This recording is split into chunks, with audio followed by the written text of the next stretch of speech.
तो सभी बच्चों का स्वागत है। और आज हम एक बड़ा ही इम्पोर्टेंट क्वेश्चन लेकर आए हैं, जो कि राउल्ट का नियम है। और ये त्रैमासिक परीक्षा, छमाही परीक्षा और वार्षिक परीक्षा में तक ये पूछा जाता है।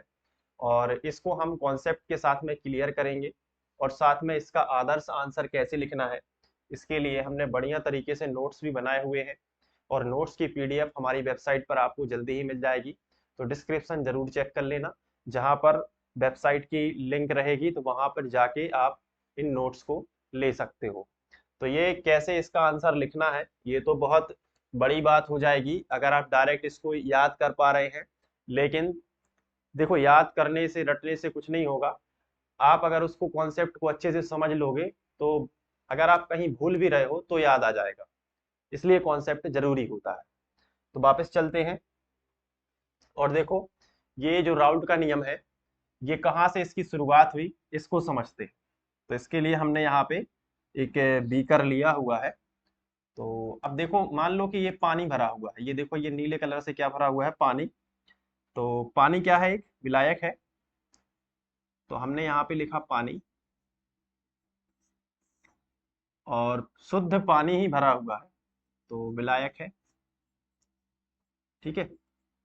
और इसे हम विलायक को मान लेते हैं कि ये ए है। ठीक है। विलायक क्या है? ये ए। अब इसके अंदर यदि हम बात करें, इसके अंदर यदि हम देखें, तो हमें कुछ चीजें समझ में आती हैं। देखो क्या, कि यहाँ पे सतह पर केवल और केवल विलायक के मॉलिक्यूल होंगे। यहाँ पे ये सतह पर केवल विलायक यानी पानी के अणु ही होंगे, और कोई दूसरा अणु तो होगा नहीं। विलायक को हम ए से दर्शाते हैं, तो यहाँ पे हम मान लेते हैं कि ये विलायक विलायक की मॉलिक्यूल है। ए ए ए ए का मॉलिक्यूल, यहाँ पे ए का मॉलिक्यूल, ये भी ए का, ये भी ए का है। ठीक है। तो ये विलायक की। अब इनकी जो वाष्प बनेगी, अगर पात्र को हम मान लेते हैं कि ये पात्र जो है ऊपर से बंद है, ऐसे समझो कि ये पात्र क्या है? ऊपर से पूरा बंद है। ठीक है। तो हमने इसको बंद कर। अब हमें एक चीज समझ में आती है कि जैसे ही हमने इसको बंद किया, तो ये, इसको गर्मी मिलेगी, बाहर से एनर्जी मिलेगी, तो ये मॉलिक्यूल ऊपर चले जाएंगे। और ये ऊपर चले जाएंगे तो यहाँ पे दाब डालेंगे द्रव की सतह पर। ये वापस से ऊपर जाएंगे। हमने पढ़ा हुआ है वाष्प दाब। ये जो ऊपर वाले अणु हैं, ये ऊपर चले जाते हैं, फिर वापस नीचे आते हैं। तो द्रव की सतह पर जब साम्य अवस्था की स्थिति बन जाती है, तो ये वापस द्रव की सतह पर दाब डालते हैं, और इसे वाष्प दाब कहते हैं। तो विलायक के द्वारा यहाँ पे दाब डाला जाएगा।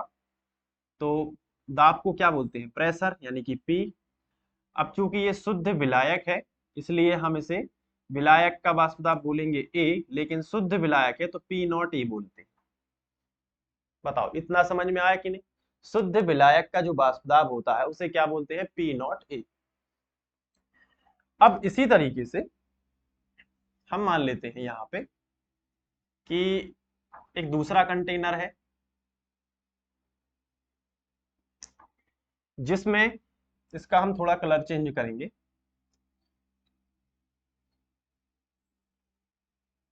जिसमें हम मान लेते हैं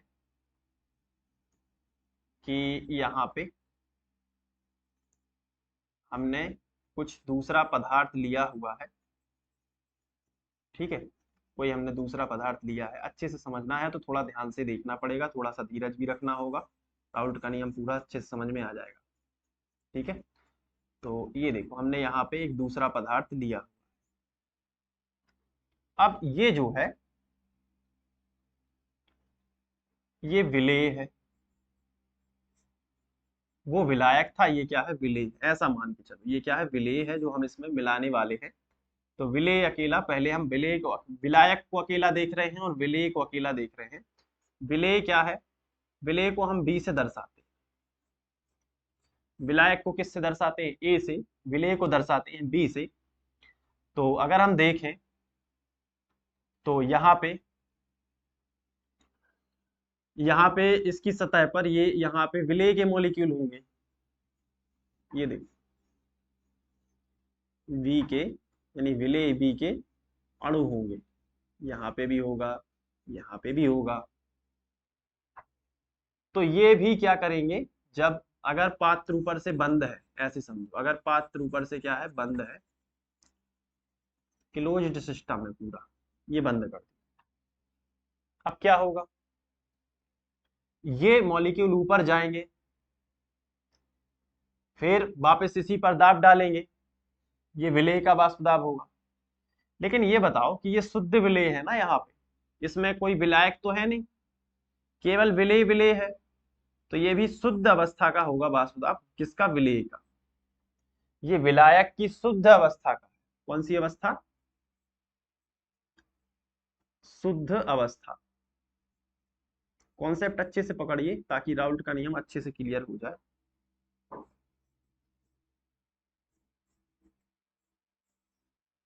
और ये विलेय के लिए है शुद्ध अवस्था।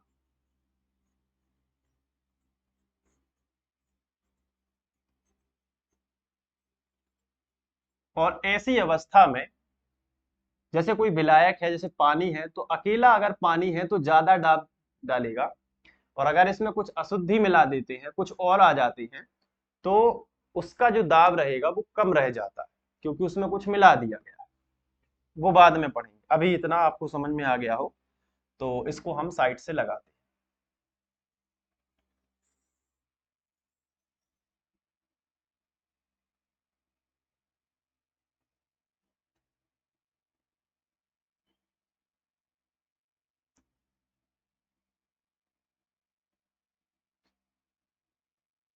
ठीक है,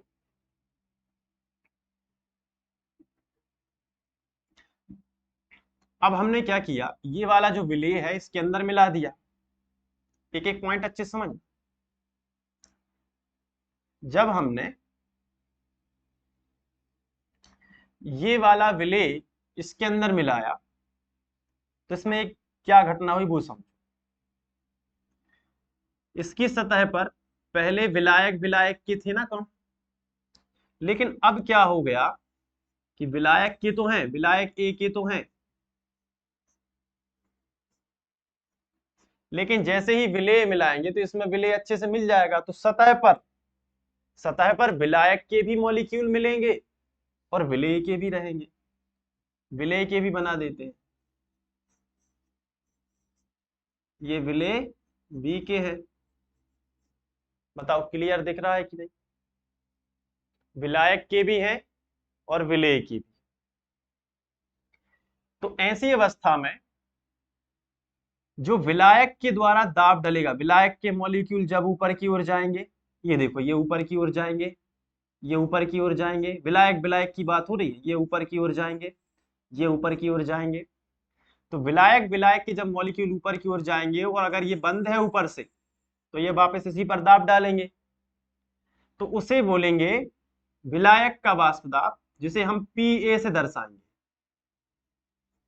ये देखो पी है, पी नॉट ए नहीं है, क्योंकि अगर केवल और केवल विलायक होता तो जो दाब डालता उसे बोलते शुद्ध अवस्था में विलायक के द्वारा डाला गया दाब। लेकिन क्या अभी विलायक शुद्ध है, नहीं है ना, इसमें क्या मिला हुआ है, विलेय पदार्थ मिला हुआ है ना, तो विलेय पदार्थ मिला देने से वो वाष्प दाब कम हो गया, क्योंकि शुद्ध अवस्था में ज्यादातर देखो, इसमें देखो ए सब जगह है तो पूरा ए उठेगा, इसमें उतने ए के मॉलिक्यूल नहीं है, इसमें अगर 6 हैं तो इसमें केवल 4 ही हैं, क्योंकि बाकी विलेय के लिए भी तो जगह चाहिए, विलेय मिला दिया है, तो ये होगा पी और जो विलेय है, जो विलेय है, जो विलेय है उसका वाष्प दाब होगा पीबी।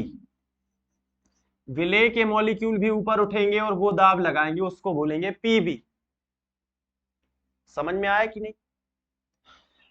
इस वाले केस में अगर हम ध्यान से देखें, इस वाले केस में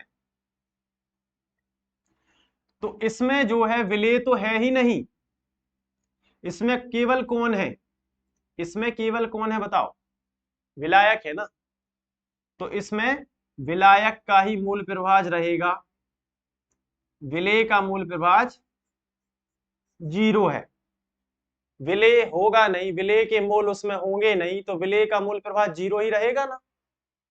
इसमें बताओ, विलेय के अंदर विलायक नहीं रहेगा, क्योंकि विलायक ए है ही नहीं, विलेय विलेय अकेला है, तो केवल क्या है, विलेय बी रहेगा। अब हमें पता है कि एक्स ए और एक्स बी मतलब विलेय और विलायक का जो मूल प्रभाज होता है उसका दोनों को जोड़ दो तो उत्तर एक आता है। तो अगर यहाँ पे देखें कि अगर एक्स बी अगर 0 है विलायक विलायक वाले केस में, तो एक्स ए कितना होना चाहिए, 1, क्योंकि 1 + 0 दैट इज इक्वल 1। समझ में आया कि नहीं? तो इसलिए इसलिए हम क्या करते हैं, यहां पे हमने एक चीज की है हुई है कि अगर शुद्ध विलायक है तो एक्स ए बराबर 1 होता है। शुद्ध विलायक में विलेय होता ही नहीं है, विलेय के मूल नहीं होंगे तो विलेय का मूल प्रभाज नहीं होगा, शुद्ध विलायक में केवल विलायक का मूल प्रभाज होगा। इसी तरीके से विलेय के अंदर विलेय रहेगा केवल तो एक्स बी बराबर 1 रहेगा, एक्स ए विलायक है ही नहीं तो विलायक कितना रहेगा, 0 रहेगा। बताओ इतना समझ में आया कि नहीं? लेकिन इसके अंदर आ जाओ, इसके अंदर विलेय का भी मूल प्रभाज रहेगा और विलायक का भी मूल प्रभाज रहेगा, क्योंकि दोनों के कारण दाब है, दोनों इसके अंदर है। अब देखो कैसे, इसको समझ लो। जैसे एक हमने यहां पे बी कर लिया, इसको ऐसे ही समझ लो। देखो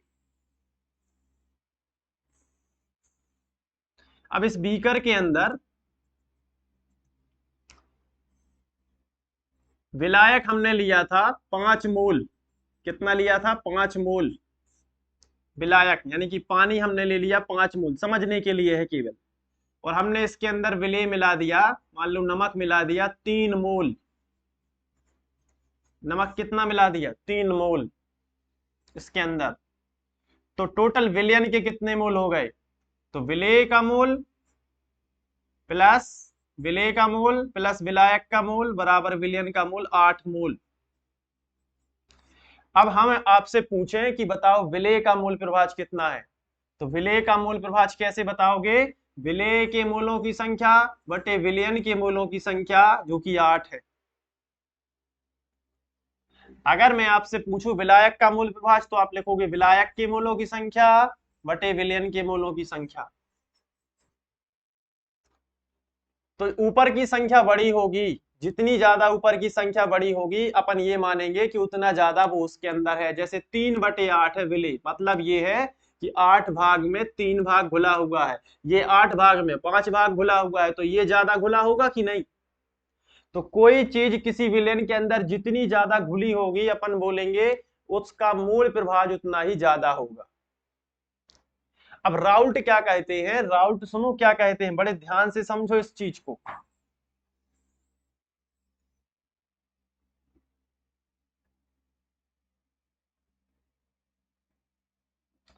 राउल्ट कहते हैं कि किसी विलयन में विलेय का मूल प्रभाज सीधा सीधा समानुपाती होगा उसके वाष्पदाब। जितना ज्यादा विलेय इसमें घुला रहेगा उतने ज्यादा इसके अंदर मॉलिक्यूल होंगे विलेय के और उतना ज्यादा दाब डालेंगे। तो पीवी समानुपाती एक्सवी। उसी तरीके से उन्होंने बोला कि विलायक का वाष्पदाब उसके मूल प्रभाज के समानुपाती होगा, यानी कि विलायक का मूल प्रभाज कितना होगा, एक्स ए, विलेय का मूल प्रभाज कितना होगा, एक्स बी। तो उन्होंने यही तो बताया है कि किसी विलयन में विलेय, सुनो, किसी विलयन में विलेय या विलायक का मूल प्रभाज, ये किसका मूल प्रभाज है, विलेय का, ये किसका मूल प्रभाज है, विलायक का। तो विलेय या विलायक का मूल प्रभाज उनके वाष्पदाब के समानुपाती होता है। मतलब वो बता रहे हैं कि जितने ज्यादा इसके अंदर तुम विलेय के मोल घोलते जाओगे तो विलेय का वाष्पदाब बढ़ेगा, और जितने ज्यादा इसके अंदर विलायक के मूल प्रभाज होंगे उतना ज्यादा विलायक का भी वाष्पदाब बढ़ेगा। तो राउल्ट का नियम बेसिकली यही है। राउल्ट ने क्या नियम दिया सुनो, उसको मैं यहां पे आपके सामने लिखूंगा। किसी विलयन में किसी विलयन में विलेय या विलायक, आप ये समझो, विलेय या विलायक का मूल प्रभाव जितना ज्यादा है, तो विलेय या विलायक का वाष्प दाब, ये किसका वाष्प दाब है? विलेय का वाष्प दाब। ये किसका वाष्प दाब है? विलायक का वाष्प दाब। तो अपन को लिखना है कि किसी विलयन में विलेय, अभी मैं आपको नोट्स में दिखाऊंगा, विलेय या विलायक का वाष्प दाब, उनके मूल प्रभाज मतलब विलेय का विलेय के मूल प्रभाज, विलायक का विलायक के मूल प्रभाज, वाष्प दाब उनके मूल प्रभाज के समानुपाती समानुपाती होता है। ठीक है, तो इसको मैं अब आपको बताऊंगा सिस्टमेटिक कैसे करना है। तो अब हम इसको सबको साफ करके सिस्टमेटिक आपको बता देंगे एक बार, तो आप पूरा अच्छे से लिख पाओगे।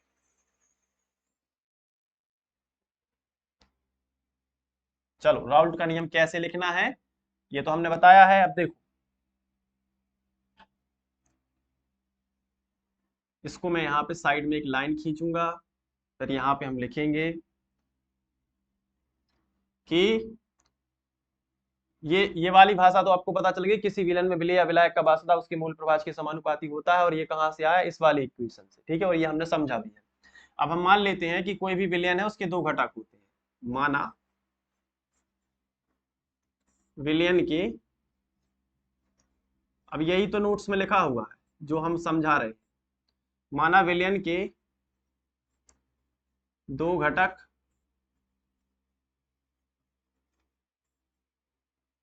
ए विलायक है, ए को क्या मान रहे हैं? विलायक, एवं बी विलेय है। माना विलयन के दो घटक ए विलायक एवं बी विलेय है।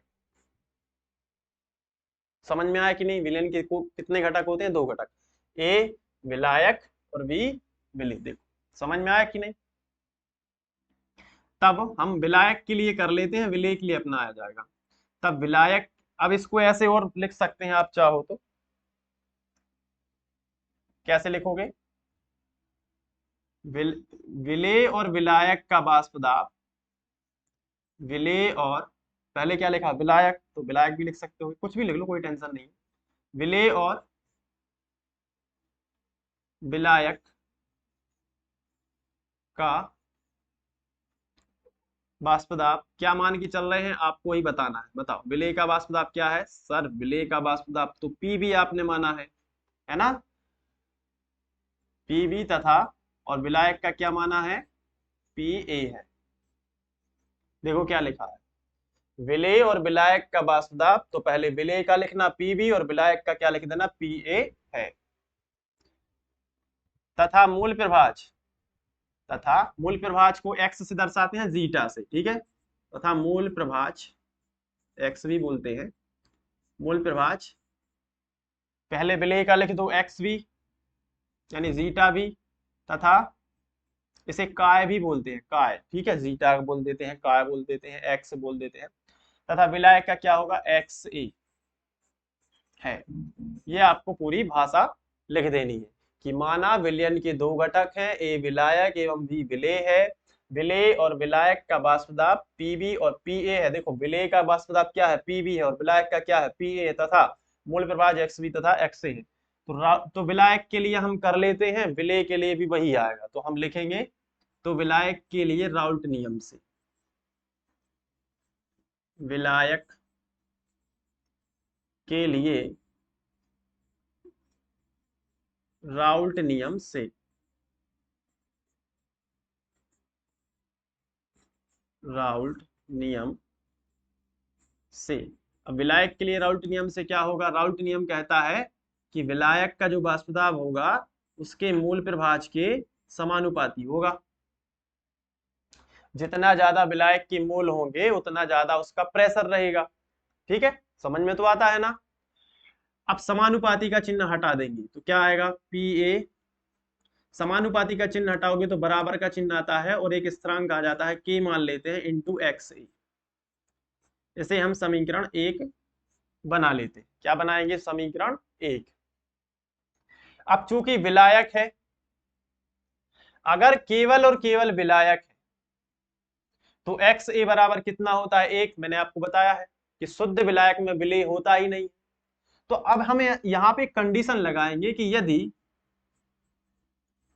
एक्स ए बराबर 1 मोल है, मान लेते हैं कि अगर एक्स ए बराबर 1 मोल हो,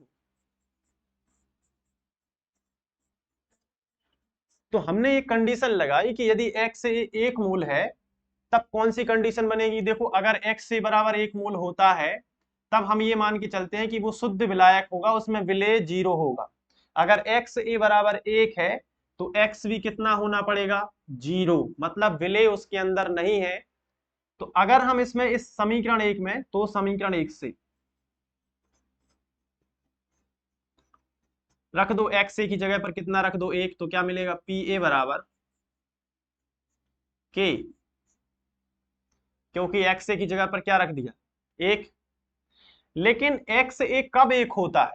जब विलायक शुद्ध अवस्था में हो, केवल विलायक हो। तो हम ऐसे भी तो लिख सकते हैं कि या पी ए ना हो के P zero not P not a हो जाए, वो भी तो के हो सकता है, क्योंकि इस जब एक्स ए बराबर 1 होता है तो इस प्रकार का वाष्प दाब शुद्ध अवस्था के वाष्प दाब के बराबर होगा। तो हमने लिख दिया कि या पी नॉट ए बराबर भी के हो सकता है। अब के का मान समीकरण 1 में रख देते हैं, तो के का मान समीकरण 1 में रखने पर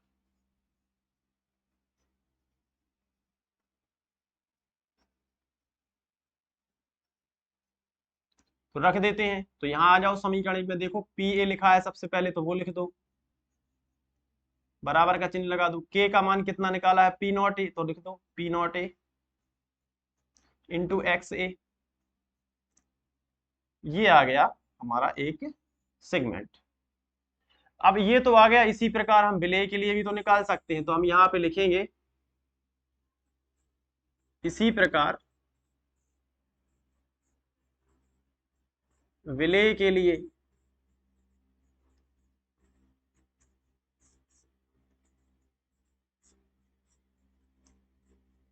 तो विलेय के लिए क्या हो जाएगा?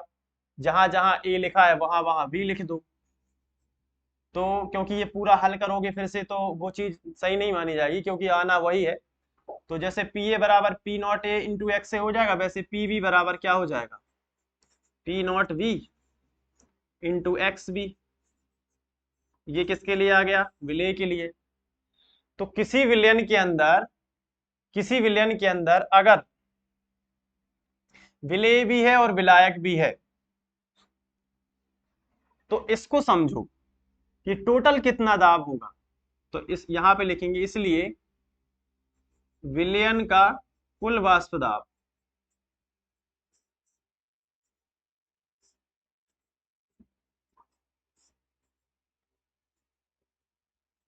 तो विलयन का जो कुल वाष्प दाब है उसे हम पी टोटल कहेंगे, जो कि डाल्टन के नियम अनुसार, अब यहाँ पे डाल्टन का नियम लगा देंगे कि आंशिक दाब अलग अलग दाब के बराबर होगा, मतलब पी ए और पी बी दोनों के योग के बराबर होगा। तो P A plus P B हम कर देते हैं। अब देखो पी टोटल पी ए का मान कितना है? राउल्ट का नियम तो केवल इतना ही है, जो पी ए समानुपाती एक्स है, पी बी समानुपाती एक्स भी है, वही है कि उनके मूल प्रभाव के समानुपाती होता है। लेकिन राउल्ट के नियम से अपन क्या कर रहे हैं? टोटल विलयन का वाष्प दाब कैसे निकाल सकते हैं वो कर रहे हैं।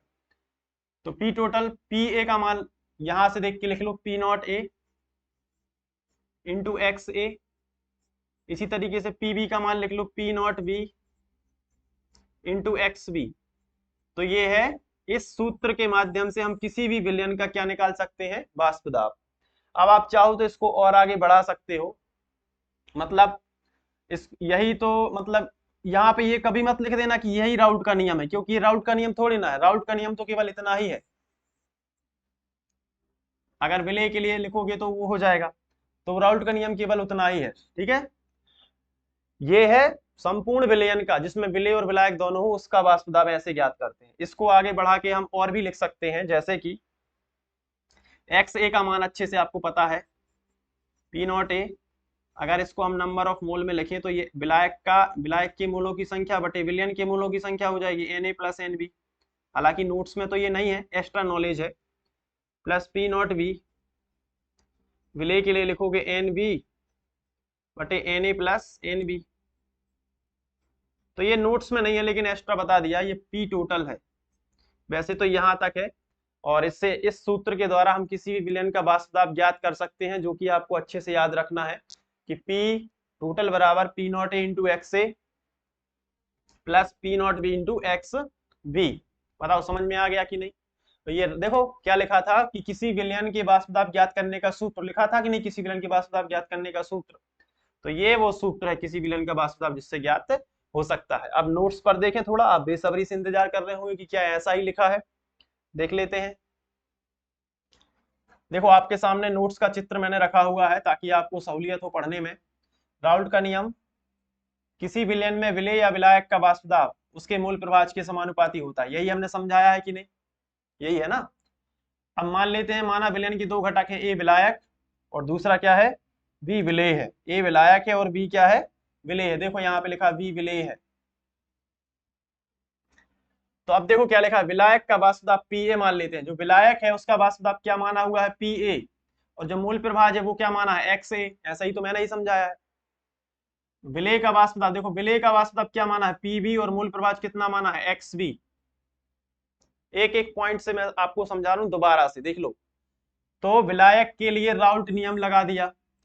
राउल्ट नियम देखो ये लगा है, पी ए समानुपाती एक्स ए, यानी कि विलायक का वाष्प दाब विलायक के मूल प्रभाज के समानुपाती होगा। इसी प्रकार विलेय का, अगर यहाँ पे हेडिंग डाली होती विलेय के लिए, आप विलेय से भी कर सकते हो तो वो हो जाता। समानुपाती हटाया तो क्या आएगा, इंटू एक्स से। यदि एक्स से बराबर 1 मोल हो, देखो लिखा है कि नहीं, यदि एक्स से बराबर 1 मोल हो मतलब उसके अंदर विलेय नहीं है, विलेय कुछ भी नहीं है, तो अपन यहाँ पे लिखेंगे तो पी ए बराबर के, या फिर उस शुद्ध अवस्था के वाष्प दाब के बराबर होगा तो पी नॉट ए बराबर के का मान समीकरण 1 में रख दो। यही नोट्स आपको वेबसाइट पर मिल जाएंगे पीडीएफ में, तो आपकी केमिस्ट्री की टेंशन बिल्कुल मिट जाएगी। तो वो पीडीएफ में अपने मोबाइल में आप रखोगे, आप उसको डाउनलोड कर सकते हो, उसको प्रिंट करवा सकते हो, जो भी आप करना चाहें करवा सकते हो। ठीक है, तो इसी प्रकार विलेय के लिए विलयन का कुल वाष्प दाब, ये पी टोटल या पी सॉल्यूशन भी लिख सकते हैं, पी टी लिख दो चाहे पी सॉल्यूशन, पूरा सॉल्यूशन का वाष्प दाब P A plus P B Dalton के आंशिक दाब नियम से। देखो लिखा है कि नहीं, पी एस बराबर P zero into X, P B बराबर ये। उपरोक्त तो सूत्र किसी विलयन के लिए कुल वाष्प दाब की गणना की जा सकती है। बताओ एक एक पॉइंट से समझ में आया कि नहीं राउल्ट का नियम? यही राउल्ट का नियम।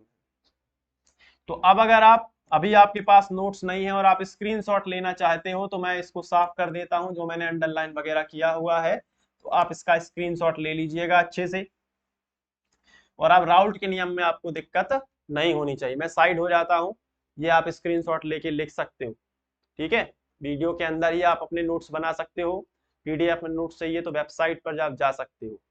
तो उम्मीद है कि आपको ये पूरा लेक्चर अच्छे से समझ में आ गया होगा। यदि अच्छे से समझ में आ गया है तो आप कमेंट में बता सकते हैं। और हाँ, इंस्टाग्राम जो है उसको फॉलो कर लीजिएगा। इंस्टाग्राम पर हम अच्छी अच्छी पोस्ट डालते रहते हैं ताकि आपका मोटिवेशन बढ़ता रहे और थोड़ा सा मनोरंजन भी होता रहे साथ साथ में पढ़ाई के। तो मिलते हैं अब इसके बाद नेक्स्ट वीडियो में, तब तक के लिए थैंक यू, धन्यवाद।